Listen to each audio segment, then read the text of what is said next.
Marriage has been given a bad rap, but if you look at how the Bible explains marriage, it's something that's glorious. It's something that's good. It's something to aspire for. He who finds a wife finds favor, right? According to the book of Proverbs. We all know Apostle Paul.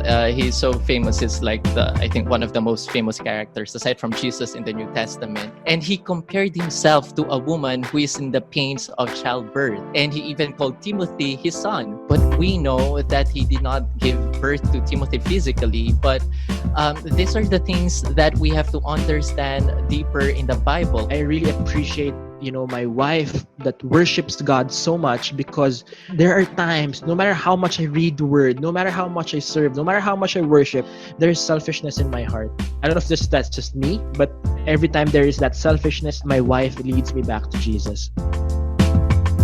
This podcast is powered by Podcast Network Asia and Podmetrics. Welcome to the second part of our discussion on marriage. This is the Narrow Door Podcast. Happy to have you here. My name is Sam O, and with me are my friends, Brother J. Paul, Instructor Harold, and Pastor Dennis. If you have yet to listen to the first part of our episode, make sure to listen to that before playing this one, okay? And if you're all good, let's get right to it. Come on in. Question, controversial question. Ooh. So Harold, okay lang sa'yo na taga-fish yung girl tapos ikaw taga-New Heaven? Yeah, that's a joke. Okay, this is my question also. This is we're gonna get to that. Wait lang. I just have some things. What was I gonna say? The face of Harold. Wait. So Sorry, the Proverbs 31 is a very popular chapter among Christians, because you're right. The Proverbs 31 woman, right? Apparently, this is the ideal for us. Is this for a spouse, like particularly for a spouse, or just as a woman? As a woman, okay, this is the kind of the ideal that is presented by the Bible. I mean, I've read that just because I heard it so much, like Proverbs 31. Like, what is that? Who is that? And like my big takeaway was like, I think I'm supposed to be useful around the house or something. But it does end with, wisdom, a woman who fears the Lord. Yes, fearing the Lord, and beauty being fleeting, and charm being deceptive, and things like that. What was I gonna say? I had a question. I guess, Sam, so just while you're reminding yourself about the question, I guess in a marriage context where I see God's wisdom in the wife, because the wife is usually closer to God. We in our marriage, God usually talks to my wife just because the husband is so stubborn.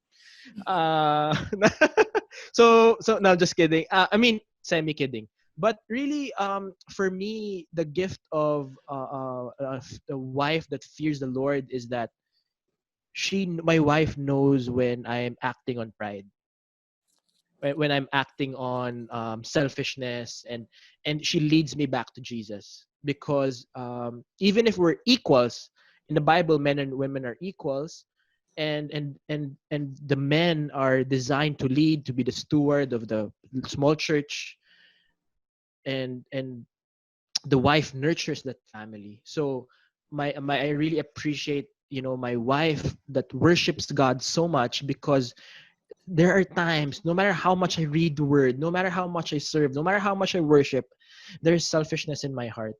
I don't know if that's just me, but every time there is that selfishness, my wife leads me back to Jesus. So that's for me the most important thing, that a wife that loves the Lord so much. I think, just to comment on Proverbs 31 again, because I might be misconstrued by others who would be listening. I believe in Proverbs 31, but there are implications to Proverbs 31 if you go line by line. Number one, the husband is rich. The husband has a lot of money. That's why she was able to do 2 to 3 businesses. She has the capital that is required of her, right? If you read the line, she wakes up early in the morning because the husband does not pester her at night, right? Or they don't do Netflix. There's no Netflix at the time. There were no distractions. So you wake up because during that time, 6 p.m. is already nighttime, right? By 7, 8 p.m., everybody goes to sleep. So sometimes we get that context and we put it in our 2020 version, and we think a Proverbs 31 should wake up at 4 a.m., should be baking bread, doing her business before 7 a.m., and, taking care of the kids, and just so many pressures given to us without looking at the Yes. context of how it was written. Right. And if you look at how it's written, I look at my wife, si Tammy, and I would say, whoa, she's a Proverbs 31, because at the end of the heart of it is that she is a woman who fears the Lord. And that's why she's blessed. And I'm blessed to have a wife like her. I could pinpoint flaws, which everybody has. I have my own flaws, but I would say that she's a Proverbs 31 woman because of what the last line told us, that she is a woman who fears God and listens to God, and therefore she's blessed, right? She might not have all the criteria from verse 1 down to whatever verse in Proverbs 31, but then the very heart of it, the application of it might be different for her, but she gets the heart of Proverbs 31. Yeah. Right? Yeah. Amen. Yeah. Yes, as I'm listening to the explanation of Pastor Dennis to Proverbs 31, I agree that we should look at the context of this chapter. Actually, everything in the Bible, we should know its context because we might misunderstand it. And um, I can actually explain, but I think it's going to be like a totally different for a different episode. But maybe I can touch on that woman because there's also a parable about the woman which I can share. But you don't touch a I woman. Don't touch the woman. Let's proceed. Yeah.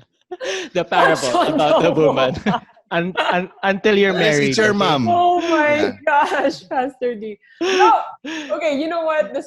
I mean, it's episode 15 already, so I think we kind of know to expect this from you already. Like, at this point, I feel like maybe we should Touch have a a woman. bumper. We should late reaction much. Brother Japo. Naglag. No, you said Uh, we expect to touch a yeah. woman as. Oh my gosh, did I say that?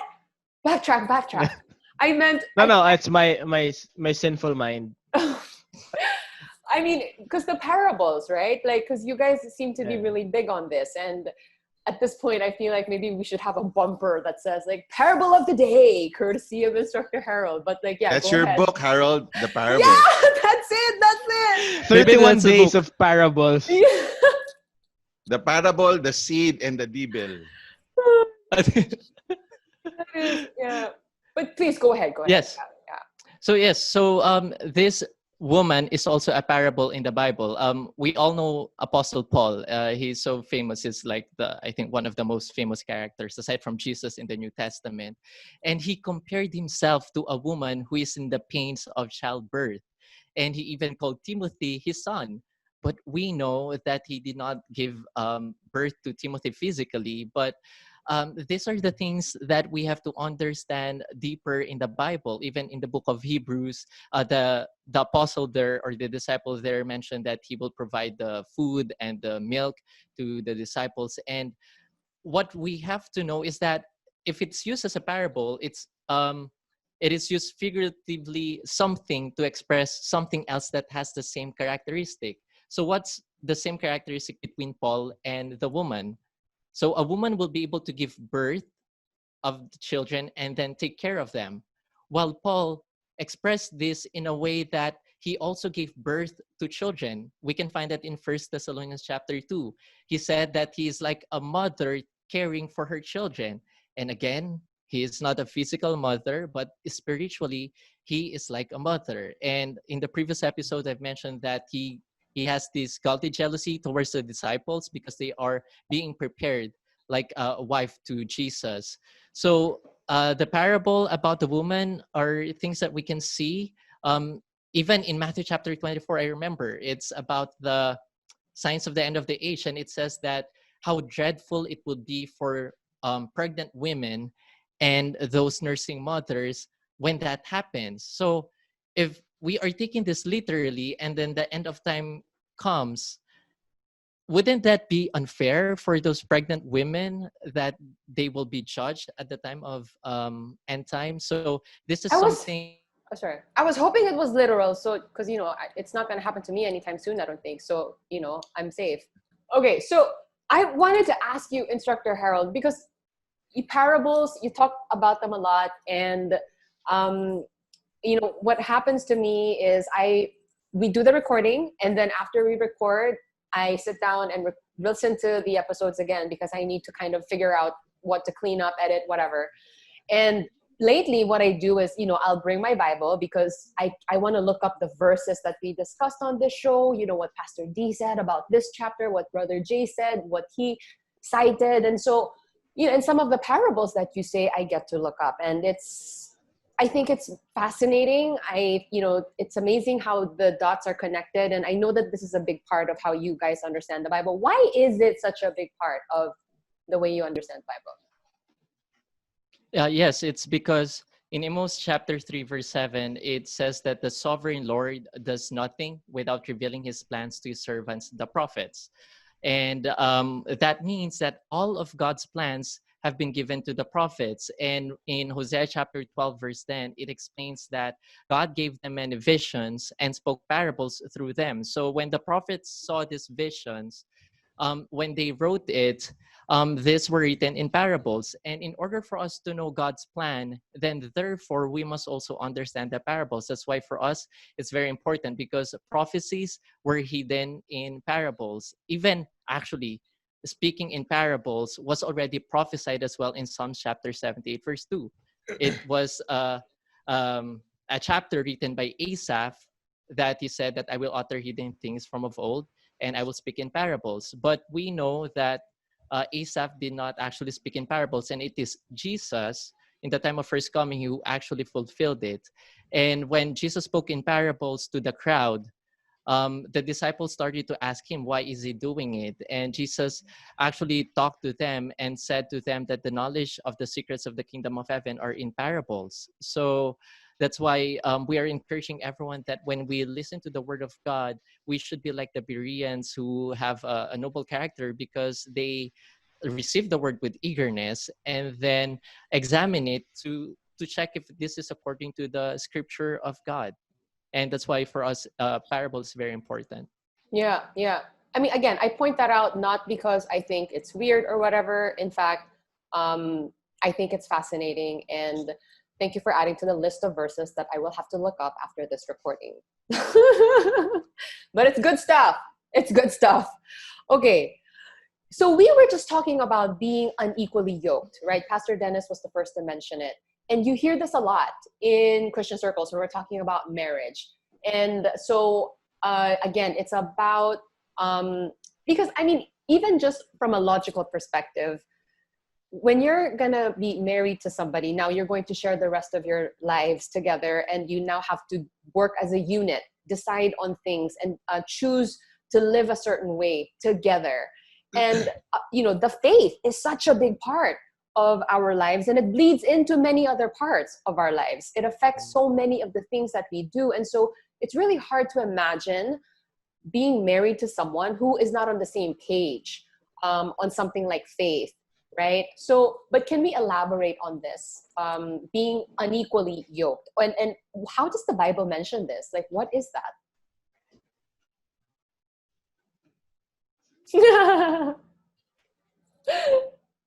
Nag-mute. Well, Let I me, can. yeah. Yeah. Go Well, ahead. again, that's what I said earlier.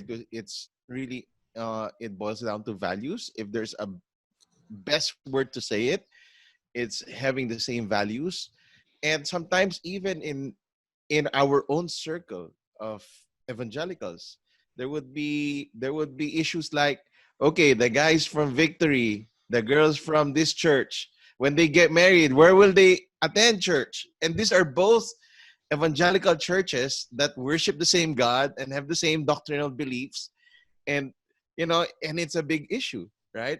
Or yeah, so many other questions that they would ask regarding the marriage and the implications of this marriage. So values would be very, very important. As a pastor, I support when a guy from another church would court somebody from our church and they'll get married. I'll actually encourage the girl, go where your husband grows, because you got to also support him, right? But we'll befriend your husband. Hopefully he comes here, right? But at the end of the day, we want to follow biblical designs of how we would interpret biblical designs. and say, I think this would be the wiser thing to do, right? And that's within our circle. How much more we go and broaden the circle, right? To now having a girl from the feast, right? Or from new heaven and new earth, right? And I know there will be so many hard conversations that's going to happen because of this verse, right? But again, if the values are the same, for me, it would be minor issue already. Some of the there's primary and secondary values. Primary values are important to me. Secondary values, I can, make room for that. Yeah. Yeah. Actually, I think a better question is, how would you advise somebody who is unequally yoked and seriously considering marriage with this person? And Brother J. Paul also brought up a really interesting, important question in our chat. He goes, where will they tithe? That's a question. If you guys are unequally yoked, right? There are many things that need to be settled. So Brother Jay, how would you advise a couple that is unequally yoked? It's just really very case-to-case basis, I guess. Just for example, a few days ago, somebody was messaging me on my page, and the girl is from the feast, not from our feast, from a different feast. The guy is from the feast, and also, but she was telling me the characteristics. I was like, just because he's attending church doesn't mean he's the right guy for you. Just with his behavior. So it really needs a lot of discernment. I guess you should really love God and go to the cross. And hopefully, as you're going towards God, you see a person that is also going to God, whether that person's far or near to God. But as long as you're directing yourselves to God, the details can be handled. So just find love in God. So because if that person knows and has a relationship with God, it's everything will be easier. So just for example, it's easy to get married as long as it's easy to get married. Number one, it's just contract. And as long as, for example, in the churches, it's easy to get married to the religions that come from the children of Abraham: Jews, Christians, Muslims. So, and is that it? No, it's really I love love God, and then check your values, and then find alignment with everything. And I repeat, it's a case to case basis. Instructor Harold, being unequally yoked. Since we're talking about advices to those who are in unequally yoked relationships, I think I will be coming from, again, the ideal situation and what we see in the Bible. Because first, I would advise them to think about it 1,000 times, or even maybe 10,000 times before you commit to that kind of relationship. And if we go into the Bible, we can see that actually there's already a commandment of God that we should not intermarry. Why? Because if that happens, we'll be receiving the seed not coming from God, and it could cause misunderstanding.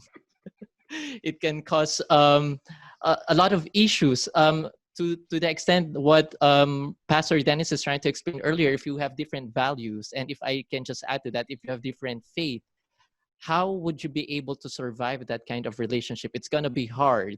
I'm not saying that it's impossible, but it's going to be really, really hard to keep that kind of relationship. And if, again, we go back into the Bible, there are examples about it, especially for King Solomon, that remember in the previous episode, I told that, or I explained that he was able to have that righteous prayer to God, that he was able to capture the heart of God, and that's why he answered this kind of prayer. But when he was married to many women, not to mention that they are Gentile women, eventually, as Solomon grew old, his heart was turned to other gods, which are the gods that are worshipped by these Gentile women. And eventually, he did evil in the eyes of God. And that's why in the book of Ecclesiastes, when he wrote this, he said that everything is meaningless. Because if you committed something to God that is not really pleasing to Him, everything that you had before will really be meaningless. And that's why we are encouraging everyone that we must learn from the history or from the past and do better moving forward. And that's a kind of advice that I can have for those kind of people.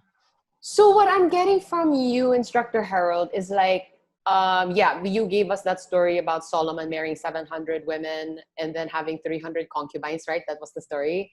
And what happened to him eventually was, yeah, he ended up worshiping other gods because he was like distracted by these women. Because the worshiping of other gods was their practices, and then he somehow got involved in that as well. So if we look at it from that perspective, what God's concern really is, because he's ultimate, right? Even if you're married, you have a spouse, yes, this is like your person now, but still above everyone in our life, it should be God.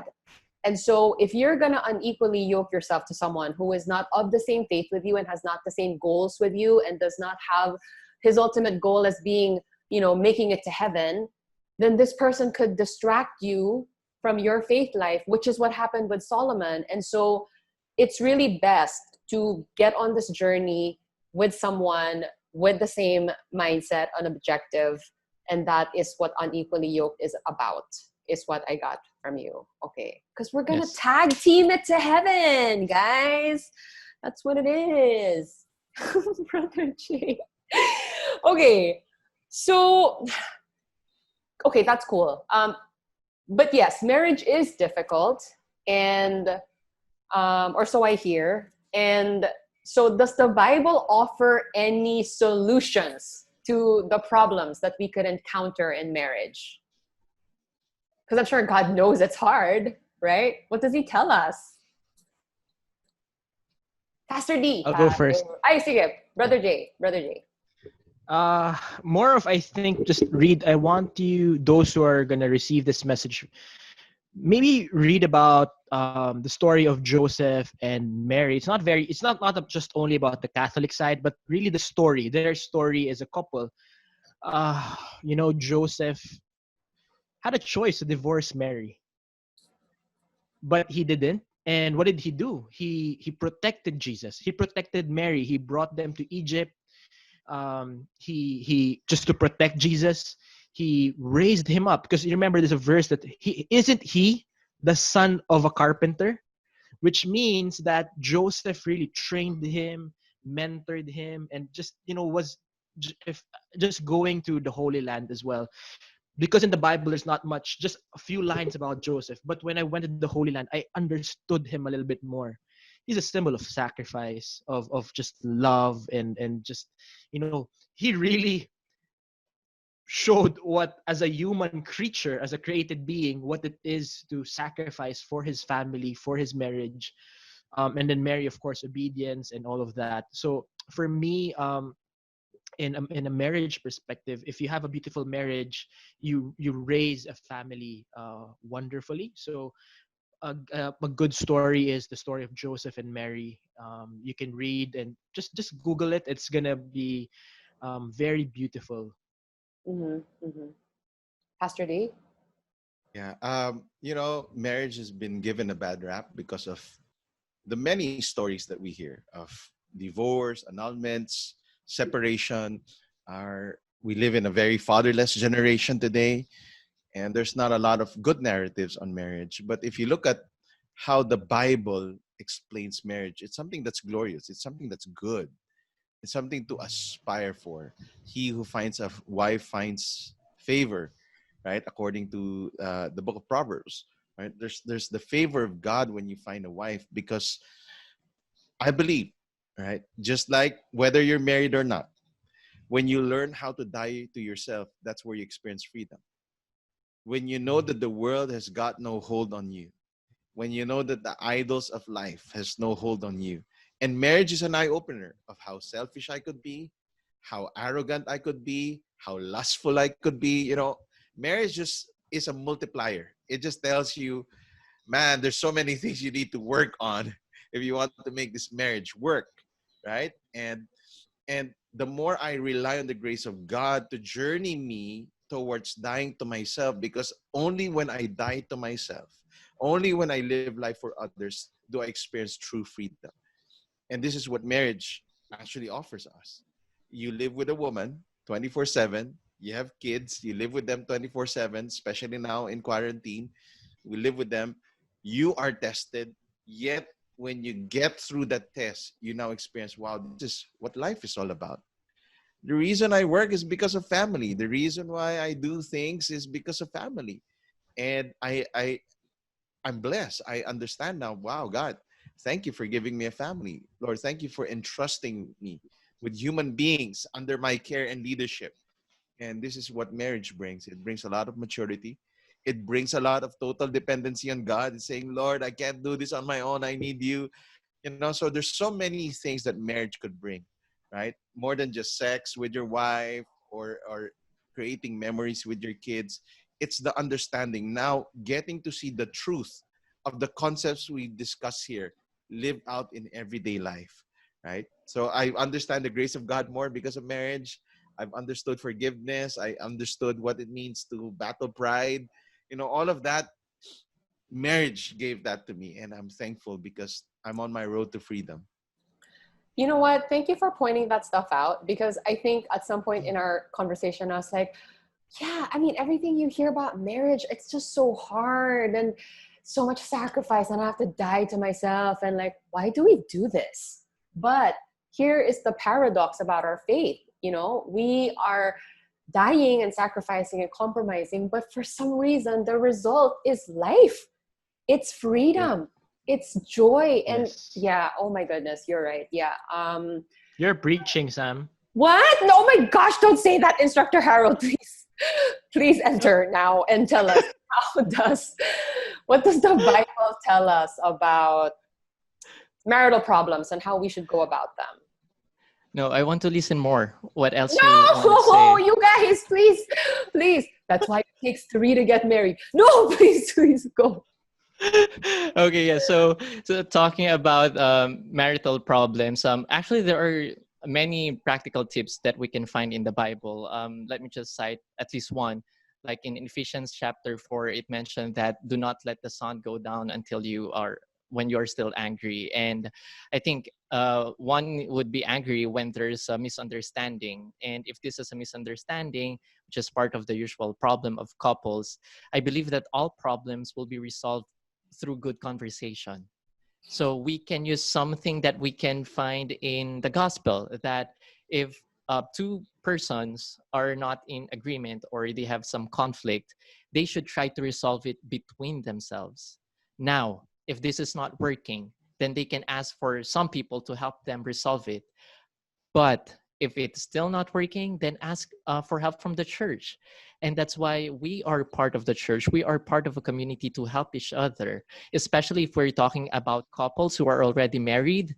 The church's responsibility is to be able to help them keep the marriage because they already made that covenant.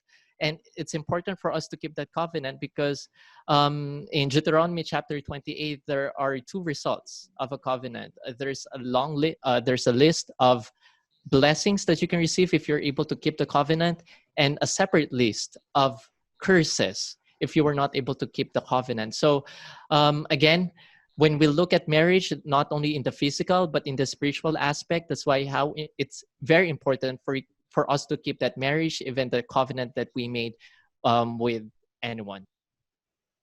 Yeah. I like that you bring the community angle, because I mean, yes, we are a church, and why are we a community? It's because we want to help each other and love each other, care for one another. I don't know how many married couples actually avail of this help from the people they're in church with. But yes, that is something that we can tap into as churchgoers. And yeah. The thing though, it's so funny. I didn't know the Bible said that you should not hold on to an argument until the sun goes down. Because I used to be the kind of person who was like, okay, if I'm in an argument with someone, like, just, I need my space. I don't subscribe to the whole just resolve it as soon as possible. Before you go to bed, then you should be able to resolve this already. And I would just be like, no. I want to take my time. I want to be mad right now. Just let me be mad, right? But I think being in the faith has taught me, like, why are you holding on to that? What for? I mean, it's so easy to just, put down your pride for a little bit and start with an apology and then just talk it out. It takes practice, but I think there's definitely wisdom there, which gets easier as you do it more, as with many things. Okay, lastly, because divorce came up in our conversation just now, the Christian practice, I'm a little confused because the Catholic Church, we annul marriages, right, Brother Jay? That is something that we do. But divorce is something that shouldn't be in our radar as Christians when we decide, I would like to marry this person. So, can we kind of clarify this a little bit? Like, where are we in the whole divorce situation? Divorce is separating. Mm-hmm. Annulment is voiding the marriage. So it's like it never happened. Very different. Something like that. Yeah. It's more. It's a big discussion. But because we go to the gospel that what is ever is bound on earth is bound in heaven. So that's why for us Christians, we believe that you decide to marry this person, you really you're together. So there are annulment reasons that are very valid, that it's gonna be. I'm asking you to research this, those who are listening or watching, because it's a whole new difficult episode that we need to get into. Pastor D, yeah, what does the Bible tell us about divorce? Well, it's very clear. God hates divorce, and that was the word used in the Old Testament. And what God joined together, let no man separate. And it was said, Jesus said, that's your last. It's an option, but it's the last of the last option. It's like, because now it's not the last option. Now it's, I've got this option, but I'm taking divorce. I'm getting the easy way out, right? Which is divorce, which is not the right thing to do. You've got to, maybe my suggestion, my pastoral suggestion, not my theological suggestion. My pastoral suggestion is still try to work out your marriage unless there's already physical,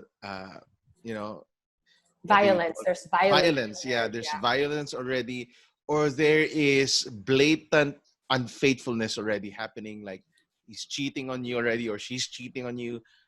Get pastoral counseling first. That's, I think, always the first step. Get pastoral counseling, because you cannot solve this on your own. You need help from seasoned ministers or counselors to help you walk through the process, right? So we can go black and white and say, no divorce, but then the Bible also tells us there's two options on why you can go that route. But again, that would be the last. When I say last, it's like I'm not even thinking about it, right? It's somewhere there, because I cannot really take this anymore. And I've tried everything. I've tried pastoral counseling. I've tried professional counseling. We tried to work it out in community and nothing's happening. He's still beating me up. He still has another woman, blatantly shows it to the world. I can't take it anymore. Again, it goes case to case now. Yeah. Instructor Harold. Since we're talking about divorce in the Bible, I would want to start by stating that God would want to be with us forever. He doesn't want to be disconnected with us, and he would want us to receive his seed only. So on the other hand, Satan, who would want to cause division and who would want us to be divorced to God, would do anything that he can. That's why he would try to tempt us first. From the temptations, it would lead to most probably different kinds of sin. It could be adultery, unfaithfulness, or even sexual immorality. And eventually the couple would go to divorce. But God doesn't want that. And I'm not sure if this is the one being explained by Pastor Dennis in Matthew chapter 5. It explains that the only reason that the divorce, divorce could be valid is when one of the couples would commit adultery. So if you committed adultery, which is spiritually receiving seed from some other man, this is not acceptable to God. And this already happened in the past. In the Old Testament, even actually until now, Satan is still working to deceive us. And that's why from the time of Adam, Moses, until King Solomon, he was trying to deceive the chosen people of God. And that's why God had to leave. And in Jeremiah chapter 3, it's when God said that his chosen people, the Israelites, actually became unfaithful to him. And he is giving that certificate of divorce. Why? Because they have committed adultery. But again, we'll go back to what Pastor Dennis is saying earlier. God doesn't want divorce. But if the chosen people of God just keep on sinning and just keep on breaking the covenant with him, it will not work with God. And if we can just imagine how the heart of God has been broken over and over again, and he's in so much pain and in grievance, um, we should be the chosen people of God right now who will be able to keep that covenant and do the things according to his will. Because if we are separated from God, which I can relate to Brother J. Paul, he mentioned earlier that divorce is the separation, and we don't want to be separated with God. So, looking at what I'm trying to say is that at the end of the day, one great sin that we don't want to commit in this exclusive relationship with God is to commit adultery by by doing things that is not pleasing to God. Okay, yeah. I thank you so much for, kind of, always manage to do this. You manage to tie everything into like the spiritual aspect of things. And I'm really happy to have that perspective on the show as well. Well, okay, I think I'm ready to be married now. So that's cool. So, Send your resume. no, again, I feel like, and Brother Jay was saying this, like, there's so much to talk about, when it comes to marriage and how, Christians are taught to practice this and what is told to us in the Bible. So perhaps we can do a second episode on marriage in the future. But today, that's our show. And I want to thank you, gentlemen, for weighing in and drawing from your personal experience as well, Pastor D and Brother Jay. And, this is something that they talk about on their own platforms as well. So where do they find you guys, Brother Jay? Just find me, J. Paul Hernandez or Feast Green Hills, and see you. Coolio, Pastor D. Yeah, look for me at Victory Green Hills, Facebook, YouTube, also Act Like a Man Philippines in YouTube and Facebook. Instructor Harold. Yes, if I may just invite everyone, we are starting our Zoom education. If you're interested, you can shoot us an email at contact.nhnaph@gmail.com. And you can follow me and send me a message in my Facebook and Instagram account, Harry Resho. That's cool. So, is this free? Do they just show Yes, up? absolutely free. No need to pay for anything. That's very Do cool. I need to bring a seed or no offering of seeds? The spiritual seed. Week 5 pa yon, week 5. Oh my gosh, we will give you the seed. Okay, yeah. And if you guys want to get in touch with me, we have an email as well, the narrowdoorpodcast@gmail.com. I want to thank all of you who have written in with very encouraging messages, and it makes me so happy that our little podcast is helping your faith life as well. So stay with us on the next episodes as well, and we'll see you then. Bye-bye.